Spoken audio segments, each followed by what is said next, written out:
All right, today we're diving into a book that, let's be honest, has stirred up a lot of conversation. It's been called brilliant by some, controversial by others. We're talking about The Way of the Superior Man by Deida.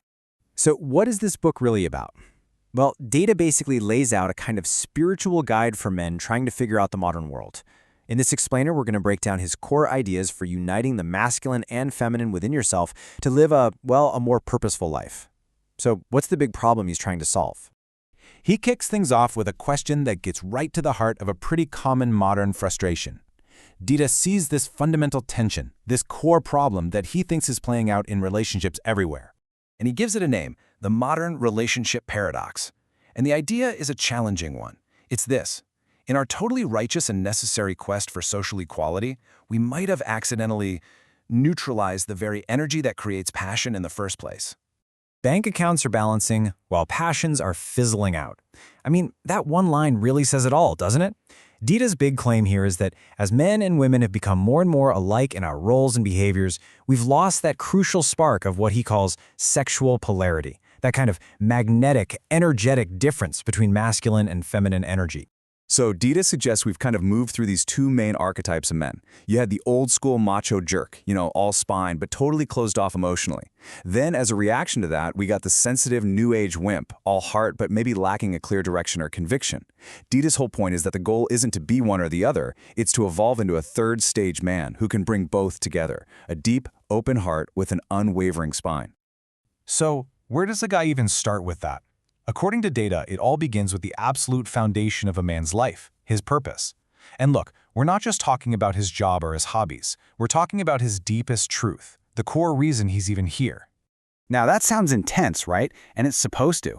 But for Deida, this isn't about ignoring your partner. It's actually about creating a stable anchor for the relationship. His logic is, if a man isn't connected to his own mission, he's just adrift. And that lost feeling creates weakness and neediness. But a man who's grounded in his purpose, he can offer his full, undivided presence as a gift. So how do you find this big purpose? Well, Deida is really clear. It is not some future goal you'll arrive at someday. It's a living, breathing practice you do right now, in this moment. It means you stop waiting for that day when everything is finally figured out. You find it by feeling what your deepest truth is today, and you live from that place. He says every moment you wait, you're just clouding your own clarity. So here's the bottom line. Purpose isn't just some nice idea. Deida links it directly to a man's core energy, his vitality. Without that conscious direction, he argues, a man's energy just gets scattered and weak.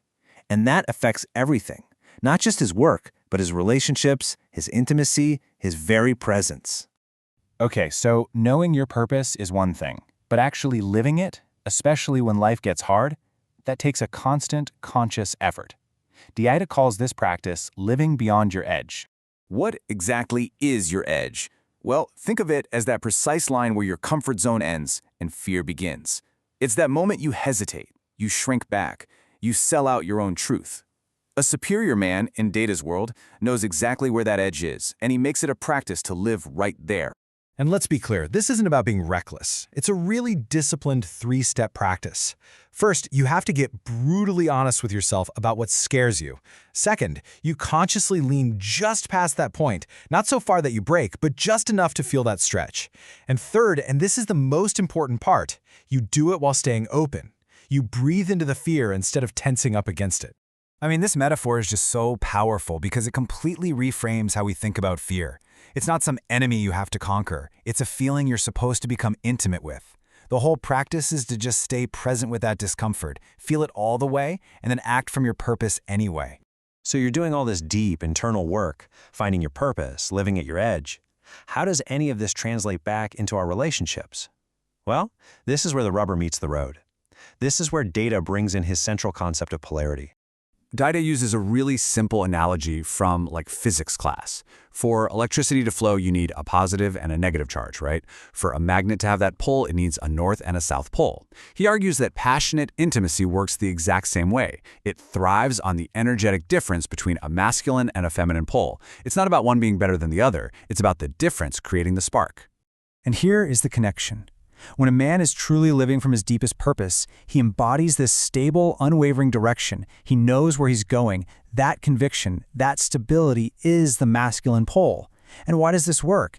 Because according to Deida, that direction creates a sense of safety and trust. It creates a container where the feminine energy can feel free to just flow, to be radiant, chaotic, to be love. And this leads to some of Deida's most, let's say, counterintuitive claims. He argues that the feminine doesn't actually want to be the man's purpose. She wants to feel that he has a purpose that's so strong she can relax into it and trust it. She wants to feel his uncollapsible presence, that deep stillness that isn't shaken by her emotional storms or her tests. For the feminine, he says, the feeling of his presence in this specific moment is everything.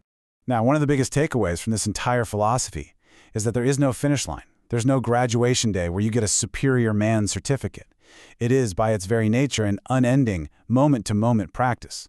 Deida uses this really beautiful analogy of life as concentric circles of purpose. Maybe on the outer layer, your purpose is about survival or your career. But as you grow, you start to penetrate deeper, shedding those layers to get closer and closer to the core truth of who you are.